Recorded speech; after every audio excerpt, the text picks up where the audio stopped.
नमस्कार दोस्तों, मैं रौनक ओझा आप सभी का एक बार फिर एक और नए फ्रेश वीडियो में बहुत बहुत स्वागत करता हूं। दोस्तों आज का वीडियो रहेगा फंडामेंटल एनालिसिस के ऊपर। आपकी और हमारी दोस्तों face to face virtual contact बहुत ही महीनों हो गए थे, इसीलिए सोचा कि चलो आज एक फंडामेंटल का वीडियो हो जाए, इसी बहाने आपसे फेस टू फेस वर्चुअली बात भी हो जाएगी। तो दोस्तों आज इस वीडियो में मैं मारिको का वीडियो लेकर आया हूं। मारिको का छोटा सा मैं फंडामेंटल एनालिसिस करूंगा और आपको बताऊंगा कि क्या ये कंपनी आने वाले टाइम की अगली हिंदुस्तान यूनिलीवर लिमिटेड हो सकती है। ये कंपनी में अगर आपको इन्वेस्ट करना है तो आपको कितना रिटर्न मिल सकता है। ये कंपनी आपके लिए क्या अपकमिंग ईयर्स में एक मल्टी बैगर स्टॉक साबित हो सकती है या नहीं, इसी बारे में आज मैं बात करने वाला हूं। तो चलिए शुरू करते हैं। अब दोस्तों अगर मारिको के बारे में बात की जाए तो इस कंपनी की शुरुआत हुई थी 1990 में और इसको शुरू श्री हर्ष मारीवाला ने किया था। और हर्ष मारीवाला के बैकग्राउंड के बारे में बात करूं तो हर्ष मारीवाला ने अपने करियर की शुरुआत की थी 1971 में बॉम्बे ऑयल इंडस्ट्रीज में काम करके, जो कि उनकी ही फैमिली की थी।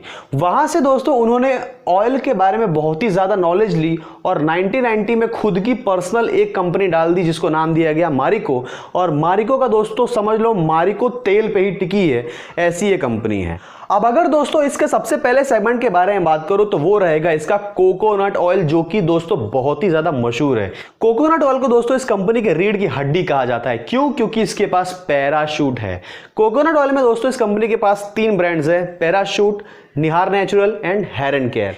इसमें दोस्तों आप पैराशूट का एक नीला वाला डब्बा जो देखते हो ना, नीले वाले डब्बा, कुछ इस पे डिजाइनिंग नहीं, सिर्फ एक नीला डब्बा लिख दिया पैराशूट, वो दोस्तों प्योर कोकोनट ऑयल है। और वो मार्केट में दोस्तों ये कंपनी एक मार्केट लीडर है और इसीलिए दोस्तों पैराशूट का नाम बहुत मशहूर हो चुका है। आज इंडिया में दोस्तों कोकोनट ऑयल की तरह तरह की कंपनियां, जैसे अपने पतंजलि हो गया, जैसे और भी कई सारी कंपनी हो गए, जैसे डाबर हो गया, ये दोनों ब्रांड्स भी पैराशूट का कुछ नहीं बिगाड़ सके। इतना बड़ा मार्केट शेयर पैराशूट का इंडिया में है। जिसमें दोस्तों अगर आप कोकोनट ऑयल के मार्केट के बारे में बात करोगे ना तो यहां पे मारिको के पास 62% का मार्केट शेयर है कोकोनट ऑयल के सेगमेंट पे। अब दोस्तों यहां पे अपना दूसरा सेगमेंट रहेगा super premium refined edible oil, जिसमें इस कंपनी के पास है सफोला। सफोला दोस्तों इतना बड़ा प्रीमियम ब्रांड हो चुका है एडिबल ऑयल के मामले में कि दोस्तों इसको टक्कर अडानी का फॉर्च्यून भी नहीं दे पाया। क्योंकि दोस्तों सफोला के पास आज एडिबल ऑयल के मार्केट में करीब करीब 76% का मार्केट शेयर है, तो बाकी का मार्केट शेयर 20% का करीब करीब अडानी के पास है। और उसमें जो बचा कुछ आ जाता है उसमें लोकल ब्रांड्स आ जाते हैं और पतंजलि के एडिबल तेल आ जाते हैं। तो यहां पे भी दोस्तों मारिको के लिए सफोला एक बहुत ही मजबूत ब्रांड है। अब इसमें तीसरा सेगमेंट आ जाता है दोस्तों हेयर ऑयल का। हेयर ऑयल में दोस्तों Parachute advance, hair and care, Nihar natural ही आ जाते हैं। ध्यान देना, मैंने कोकोनट वाले में भी कहा था, इसमें भी कह रहा हूं। कोकोनट वाले में दोस्तों मैंने इसलिए कहा था कि वहां पे सिर्फ और सिर्फ प्योर नारियल का तेल मिलता है। यहां पे हेयर ऑयल के मामले में यहां पे आपको फ्लेवर्स मिलेंगे, जैसे पैराशूट का पानी जैसा तेल नहीं आता है, उसमें कई तरह के फ्लेवर्स हो जाते हैं। एलोवेरा फ्लेवर हो गया, जैस्मिन फ्लेवर हो गया, और भी कोई फूलों के फ्लेवर हो जाएंगे। सेम थिंग दोस्तों आपको निहार नेचुरल में मिल जाएगा, सेम थिंग दोस्तों आपको हेयर एंड केयर में मिल जाएगा। और इसके अगर कंपटीटर के बारे में बात करूं दोस्तों तो यहां पे बहुत ज्यादा कंपटीटर हैं, जैसे डाबर आमला हो गया, बजाज आलमंड ड्रॉप हो गया, और भी तरह तरह के तेल हो गए जो इसके कंपटीटर हैं। और दोस्तों अगर पता की बात बताऊं तो ये जो हेयर एंड केयर का ब्रांड है जो मारिको के पास है, वो मारिको का असल में था ही नहीं। 2016 में मारिको ने हेयर एंड केयर को हिंदुस्तान यूनिलीवर लिमिटेड से खरीदा है। और दोस्तों हिंदुस्तान यूनिलीवर ने भी पैराशूट से कंपीट करने के लिए ही हेयर एंड केयर को मार्केट में उतारा था, बट अनफॉर्चुनेटली ये हो नहीं पाया। तो लास्ट में मारिको ने हेयर एंड केयर को एक्वायर कर लिया। अब इसमें दोस्तों अगला सेगमेंट जो आता है वो है हेल्दी फूड्स का, जिसमें सफोला ओट्स, कोकोसोल जैसे ब्रांड्स आ जाते हैं। यहां पे दोस्तों आपको ये जो फूड्स के मामले में बहुत ज़्यादा कंपटीटर हैं इसके, जैसे मैगी आप देख लो, जैसे आप पतंजलि के आटा नूडल्स ले लो, जैसे आप पतंजलि के ओट्स ले लो, जैसे पास्ता ले लो। मतलब इंस्टेंट फूड मेकर जो जितने भी मार्केट में एफएमसीजी के प्रोडक्ट्स हैं वो इसके कंपटीटर हैं। बिस्कुट्स भी ले लो, वो इसके कंपटीटर है। जैसे मान लो आप रास्ते पे ही चल रहे हो, आपको कुछ भूख लग गई या आपको कुछ खाना है, या मान लो आप घर पे हो, 2 कैटेगरी ले लो, घर पे हो या रास्ते पे हो, आपको तरह तरह के फूड खाने के मन कर सकते हैं, whether it is a Maggi, whether it is a biscuit, whether it is any other type of noodles, whether it is a oat, pasta, anything else. तो ये लोगों के माइंड पे डिपेंड करता है कि वो सफोला ओट्स लें या फिर मैगी ले या फिर बिस्किट्स ले या फिर वेफर्स ले। तो यहां पे दोस्तों हेल्दी फूड्स के मामले में मारिको को इतना बड़ा रेवेन्यू नहीं मिलता है, लेकिन तो भी ये इस कंपनी का प्रीमियम ब्रांड बन चुका है। अब दोस्तों अगला सेगमेंट जो है वो है हेयर नरिशमेंट का, जिसमें लिवोन सेरम हो गया और हेयर एंड केयर हो गया। हेयर एंड केयर दोस्तों तरह तरह के सेगमेंट में आएंगे। इसका मतलब ये नहीं कि हेयर एंड केयर एक ही चीज है। हेयर एंड केयर जैसे मान लो आप क्लिनिक प्लस को ले लो, क्लिनिक प्लस शैम्पू हो गया तो क्लिनिक प्लस कंडीशनर भी हो गए, समझ रहे हो बात को। वाटिका ले लो, वाटिका हेयर ऑयल हो गया, वाटिका शैम्पू हो गया, वाटिका के तेल हो गया, डाबर का जो भी हो गया आप समझ लो। ऐसे ऐसे चीजें होती है, ऐसे ऐसे हेयर एंड केयर भी शैम्पू बनाएगी, तेल बनाएगी, कंडीशनर बनाएगी। ऐसे कैटेगरी में आप हेयर एंड केयर को कंसीडर करना और पैराशूट को भी कंसीडर करना। अब दोस्तों इसमें अगला सेगमेंट आता है वो है मैन ग्रूमिंग का। मैन ग्रूमिंग दोस्तों इसका बहुत ही ज्यादा इनोवेटिव सेगमेंट है, क्योंकि यहां पे ये सेगमेंट बहुत ही तेजी से ग्रो करने वाला है आने वाले दिनों में। क्योंकि दोस्तों सेटवेट, बर्डो और पैराशूट ये 3 ब्रांड्स है इस कंपनी के पास जो कि मैन ग्रूमिंग के प्रोडक्ट्स बनाते हैं। जैसे आप बियर्ड ऑयल ले लो, हेयर ऑयल ले लो, फेस क्रीम ले लो, फिर बालों के जेल ले लो, मैन के स्प्रे ले लो, डिओड्रेंट ले लो। इसमें भी दोस्तों इस कंपनी के बहुत ज़्यादा कंपटीटर है। जैसे आप स्प्रे सेगमेंट में बात करोगे तो सेटवेट का कंपटीटर हो जाएगा फॉग, एंगेज हो जाएगा, और भी कई तरह तरह के वाइल्ड स्टोन हो जाएंगे। बहुत ज़्यादा स्प्रे मार्केट में अवेलेबल हैं, वो तो आदमी पर डिपेंड करता है वो कौन से स्प्रे लेता है। अब दोस्तों यहाँ पे अगर ग्रूमिंग जो बियर्ड ऑयल है, हेयर ऑयल है, फेस मास्क के जो क्रीम्स आते हैं, वो सब मामले में दोस्तों आपको बर्डो जैसा प्रीमियम ब्रांड अभी इंडिया में देखने को ही नहीं मिलेगा। बर्डो एक स्टार्टअप था इंडिया बेस्ड, जिसको मारिको ने अभी हाल ही में 400 करोड़ के डील पे एक्वायर कर लिया है, जो इस मैन ग्रूमिंग सेगमेंट का बहुत ही बड़ा हथियार इस कंपनी के लिए इसके पास आ चुका है। पैराशूट दोस्तों हेयर क्रीम बनाती है, कई तरह तरह के फेस क्रीम बनाती है, सिर्फ और सिर्फ मैन के लिए। तो यहां पे भी ये सेगमेंट को आप नेग्लेक्ट नहीं कर सकते, क्योंकि हाल ही में बर्डो को एक्वायर किया गया है। The best of the bardo is yet to come. और इसमें भी दोस्तों इसका मेन कंपटीटर हो जाएगा पतंजलि। पतंजलि भी फेस क्रीम बनाती है, पतंजलि भी हेयर ऑयल बनाती है, तरह तरह की चीजें पतंजलि भी बनाती है।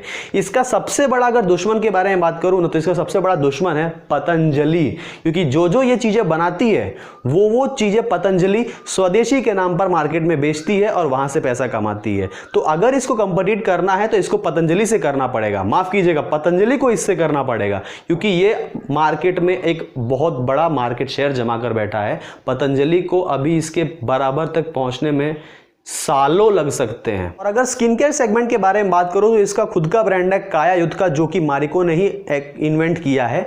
और दोस्तों यहां पे इसका मेन कंपटीटर यहां पे भी पतंजलि है।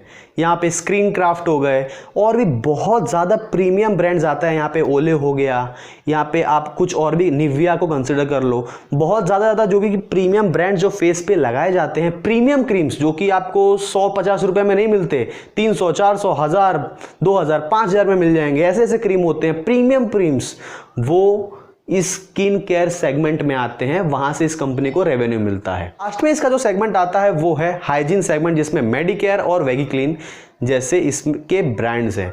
मेडिकेयर दोस्तों सैनिटाइजर बनाती है, शैम्पू बनाती है अपने ब्रांड के अंदर में, वेगीक्लीन का भी यही हाल है। इसलिए दोस्तों आप ध्यान दो, मैन ग्रूमिंग, फूड्स और ये लास्ट में जो मैंने बताया हाइजीन का, इसके रेवेन्यू में बहुत कम कंट्रीब्यूशन है। और ये जो मैन ग्रूमिंग वाला सेगमेंट है, ये इतनी तेजी से ग्रो करने वाला है कि आप पूछो मत। तो मैंने आपको इतने सारे इसके ब्रांड्स बता दिए, लेकिन आपको ये नहीं बताया कि कैसा कैसा इस कंपनी का ब्रांड वैल्यू है। तो आपको मैं बता दूं कि ये कंपनी के जितने भी ब्रांड है सारे या 1 पोजीशन पे है या 2 पोजीशन पे in terms of market share. चलो वो भी देख लेते हैं। जैसे अगर कोकोनट ऑयल के बारे में बात करो तो इस कंपनी के पास 62% का मार्केट शेयर है। हेयर ऑयल के बारे में बात करो तो 35% आ जाते हैं। एडिबल ऑयल के बारे में बात करो तो 76% का मार्केट शेयर है। हेयर कंडीशनर के बारे में बात करो तो 65% का मार्केट शेयर है। हेयर क्रीम्स और जेल के बारे में बात करो तो इस कंपनी के पास करीब 59% का मार्केट शेयर है। यहाँ पे अगर इस कंपनी के कुछ नंबर्स के बारे में बात करते हो तो यहाँ पे आपको देखने को मिलता है कि इस कंपनी का मार्केट शेयर है 70,000 करोड़ का, तो इस कंपनी का रेवेन्यू एक साल का करीब 8,000 करोड़ का, तो इस कंपनी का एक साल का प्रॉफिट है करीब 1172 करोड़ का। और ये कंपनी का दोस्तों रिटर्न ऑन इक्विटी करीब 39% का है, जो कि फैंटास्टिक है।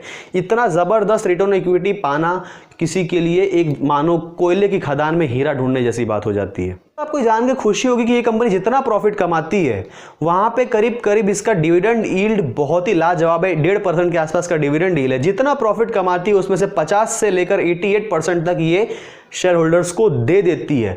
बचे कुचे जो 30-40%, 12% प्रॉफिट होते हैं उससे ये एक्विजिशन करती है। जैसे पिछले 14 साल में इसने 13 ब्रांड्स को एक्वायर किए हैं, जैसे लिवॉन हो गया, सेटवेट हो गया, हेरन केयर हो गया, बर्डो हो गया। ऐसे कई सारे ब्रांड्स हैं जो इस कंपनी ने 14 साल में 13 ब्रांड्स को एक्वायर किया है। उससे भी ज्यादा पैसा अगर बच जाता है तो वहां पे करीब करीब इस कंपनी के पास रिजर्व अप्रोक्सीमेटली 3100 करोड़ का है। और दोस्तों मैं आपको बता दूं कि ये नंबर पे आप सिर्फ ये मत देखो कि भाई साहब अच्छे नंबर है, बहुत अच्छे नंबर है भाई साहब, नहीं। ऐसी टाइप की कंपनी के लिए 3100 करोड़ का रिजर्व होना बहुत ही जबरदस्त बात है। चलो इसका भी कैलकुलेशन बताता हूं। इस कंपनी का मार्केट कैप है करीब करीब 70,000 करोड़ का। इस कंपनी का price to book value ratio है करीब करीब 21.4 का। ध्यान दे रहे हो? अगर इसको डिवाइड करते हो तो इसको आंकड़ा करीब करीब आपको मिल जाता है 3250 करोड़ का। ठीक है, 3250 करोड़ इस कंपनी का टोटल बुक वैल्यू होता है। मतलब ये बुक वैल्यू आप कैसे कंसिडर करोगे? ये book value is equal to asset minus liabilities, liabilities including depth, depth is equal to 0। मतलब इस कंपनी का टोटल एसेट की कीमत है, फैक्ट्री, प्लांट, संपत्ति, सब कुछ, मशीनरी की कीमत है करीब करीब 3200 करोड़ रुपया। और उसमें इस कंपनी के पास रिजर्व 3100 करोड़ रुपए का। मतलब समझ जाओ बाप रे बाप कितना रिजर्व पड़ा इस कंपनी के पास। यहां पे अगर आप दोस्तों इस कंपनी के पी रेशियो और पीबी रेशियो को देखोगे ना तो आपको बहुत ज्यादा मिलेंगे। पी रेशियो इसका 59 का है तो पीबी रेशियो 21 का है। दैट डजंट इंडिकेट दैट ये स्टॉक बहुत ज्यादा महंगा हो गया, नो नॉट एट ऑल। क्योंकि दोस्तों ये स्टॉक ग्रोथ स्टॉक में आ जाते हैं। डीमार्ट का नाम सुना है, HUL का नाम सुना है, उसके पी रेशियो जाके चेक कर लेना, बाप रे बाप बहुत ज्यादा है। यहां पे दोस्तों ये कंपनी के पी रेशियो बढ़े हैं तो और बढ़ेंगे, पीबी बढ़ा है तो और बढ़ेगा। जस्ट आपको रेस में शामिल हो जाना है और चुपचाप सो जाना है। क्योंकि दोस्तों अगर इस कंपनी के वेल्थ क्रिएशन के बारे में बात करूं तो अभी बात किया था मैंने, 3200 करोड़ के एसेट, 70,000 करोड़ की वैल्यू। वही दोस्तों अगर 2002 में मतलब 20 साल पहले आपने इस कंपनी में 1 लाख रुपए डाला होता तो आज उसकी वैल्यू होती 1.77 करोड़ रुपीस और आप घर बैठे आज के दिन में 2.5 लाख रुपए के आसपास डिविडेंड कमा रहे होते पर ईयर अलग। इसीलिए दोस्तों अगर सेम ग्रोथ के साथ मैं आने वाले 10 साल को प्रिडिक्ट करता हूं तो आज अगर आप 1 लाख रुपए इस कंपनी में डालते हो तो करीब करीब पिछले 10 सालों में इसने 22% के CAGR से ग्रोथ दिया है। तो उसी रेशियो को पकड़ के मैं अगर कैलकुलेट करूं तो आने वाले 10 साल में आपके 1 लाख 7.5 लाख हो जाएंगे प्लस डिविडेंड अलग। इसीलिए दोस्तों अगर आपको इन्वेस्ट करना है तो यहां पे आप इसके टेक्निकल देखो। ये स्टॉक 200 EMA के नीचे टिक ही नहीं पाया है। अभी लेने का कोई मतलब नहीं है, भले बढ़ के नीचे गिरे या अभी नीचे गिरे, आपको 200 EMA पे जब ये स्टॉक आता है वहीं पे ले लो और चुपचाप शांति से बैठ जाओ। इन्वेस्टमेंट पॉइंट ऑफ व्यू से अगर इस स्टॉक में आप इन्वेस्ट करना चाहते हो तो ये stock one of the best stock साबित होगा। तो आज के लिए इतना ही रखते हैं। मुझे उम्मीद है वीडियो आपको पसंद आया होगा। अगर वीडियो में कुछ भी आपको अच्छा लगा, कुछ सीखने को मिला तो वीडियो को लाइक करो, शेयर करो, कमेंट करो, चैनल को जरूर सब्सक्राइब करो क्योंकि आपके एक सब्सक्रिप्शन से मुझे बहुत मोटिवेशन मिलेगी कि आपके लिए ऐसी कॉन्टेंट मैं बनाता रहूं। तो आज के लिए इतना है दोस्तों, आपका बहुत बहुत